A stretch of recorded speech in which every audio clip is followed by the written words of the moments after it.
राज्यात 2011 पासून शिक्षक भरतीवर बंदी असल्यामुळे गेल्या अनेक वर्षापासून कौशल्य विकास व उद्योजकता विभागातील ITI मधील निदेशकांची पदे रिक्त आहे। राज्यातील 417 ITI मध्ये सुमारे 2700 तासिका निदेशक रिक्त पदावर कार्य करत आहे। एकीकडे देश कोरोना सारख्या भयंकर महामारीने ग्रासला असताना देखील राज्यातील कौशल्य विकास मात्र निदेशक पदांची भरती करण्यास घाई करीत असल्याचे दिसत आहे।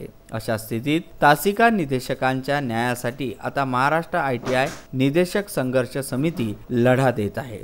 या संदर्भात त्यांनी विदर्भ न्यूजला ही माहिती दिली। 700 पदांना आता मंजुरी दिला, ते 700 लोक आत येतील, तर याचा अर्थ 700 तासिका कर्मचारी हे बाहेर जातील। म्हणजे 700 तासिका कर्मचाऱ्यांचे घर उद्ध्वस्त करून नवीन लोकांचे घर बसवण्यात यात काय अर्थ आहे का? हा माणुसकीचा एक प्रश्न झाला। तर मुख्यमंत्री साहेबांना माझी एवढी विनंती आहे की आमची मागणी फक्त एकच आहे की आम्हाला कायमस्वरूपी कंत्राटी पद्धतीमध्ये घ्या। आमच्या पोटावर पाय पडला नाही पाहिजे। आमच्या ठिकाणी जर एखादा परमनंट आला तर मी काय करायचा हा खूप मोठा प्रश्न आहे। माझं घर गेली 6 वर्षापासून ह्या मानधनावर चालतं, ह्या कामावर चालतं। आज माझ्या जागी तर आज परमनंट आला तर मी करणार काय?